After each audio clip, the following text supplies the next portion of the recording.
Hey, what's up? Tommy Walker with Conversion XL here, and we're doing another round of website reviews.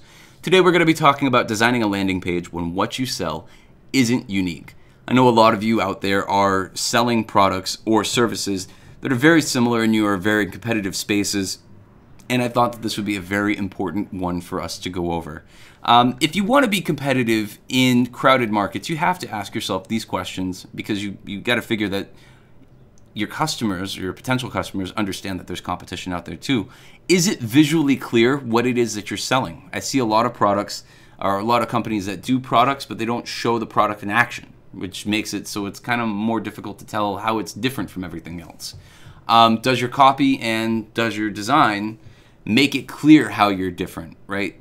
It's not just a matter of showing the product in a way that, operates a little bit differently than everything else. It's everything, right? The design, everything that's on the page needs to speak to how you're different. And are you giving me a reason to take action? Is there anything compelling about what you're saying that makes me go, I should take the next step here? So the company that we're going to be reviewing today is teamcolony.com. This is a project management software that uses email as the primary interface. I think this is very cool for a lot of different reasons and probably something I might be interested in. My first impression is that this design is okay, right? You've got the contrast that shows me where to click, and technically everything is where it's supposed to be. You've got the bold headline up at the top, you've got the product hero shot over on the side here, and you've got the bullet points to supposedly explain the benefits of what the product is about. But this headline doesn't really tell me anything about the product. Sync your team simply using one email, clean and elegant, doesn't tell me much. And the subheader here is made of fluffy buzzwords, clean and elegant. This was made popular by Apple, but let's be honest, you're not Apple, I'm not Apple. Clean and elegant, minimalist, it just works. All of that stuff, just buzzwords that designers like to use to pat themselves on the shoulder. Of course it's clean, you use a lot of white space. Of course it's elegant because it's not difficult to use.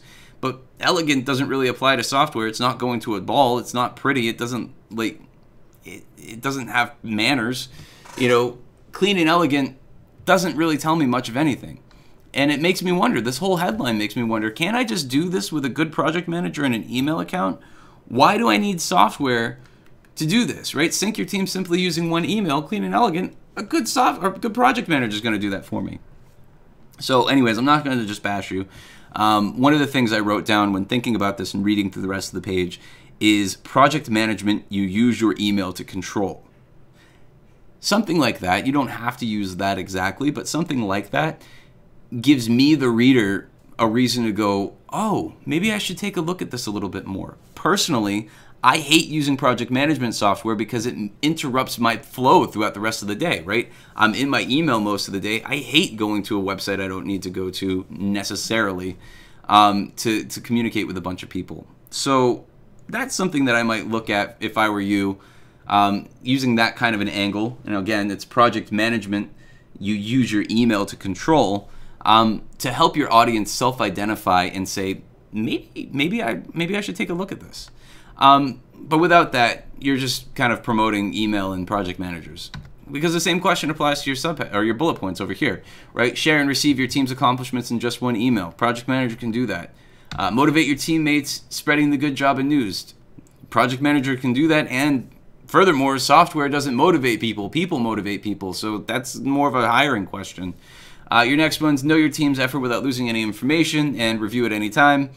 Those things can be done with a check-in email. You don't need software to do that. A good software manager or project manager will do these things.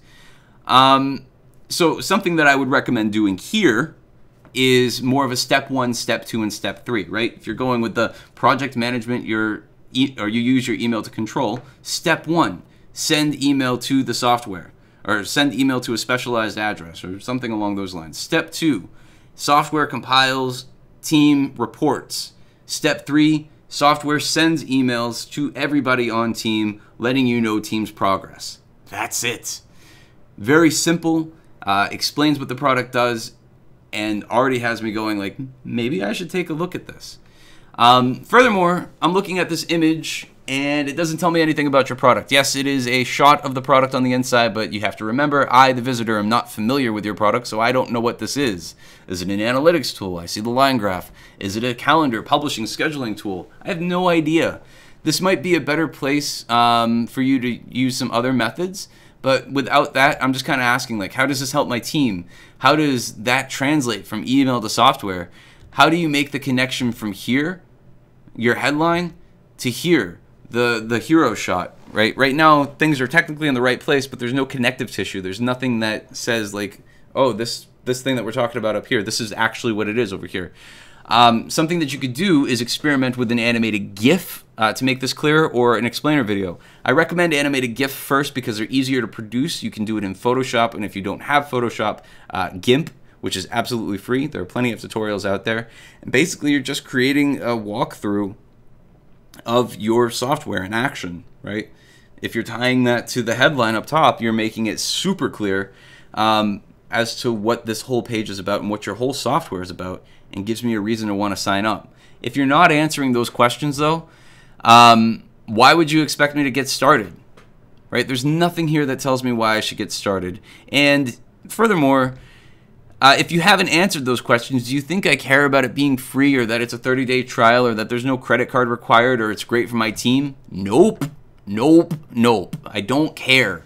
You got to give me a reason to care, and you have to do it as fast as possible. Otherwise, I'm just going to look at Basecamp or some other project management software that my friends all say is great because, you know, that's what they use. That's the popular choice, and that's the competition. So take a step back and ask, what's the real problem we're trying to solve here, right? Who are your customers, and what do they say when they first sign up for what you do? We wrote a really great article on creating feedback loops a little while back that will tell you, you know, ask your customer right after they sign up, why did you sign up for us? That's going to provide you with a lot of insight that you can incorporate right into the copy. And can you show the product in action so it's even clearer what it does? Beyond that, let's say you have all of the stuff right. You've fixed this whole first section here. Why make me click a button to send me to a separate account page, right? I click get started, it's free, and you send me here. Couldn't this, right, your email address form, couldn't it be just as effective, if not more effective over here, right? And furthermore, what if after I said get started, right after I clicked that call to action button, what if you just sent me straight into the product and you only ask me to enter my password once I've had a chance to play with your software a bit?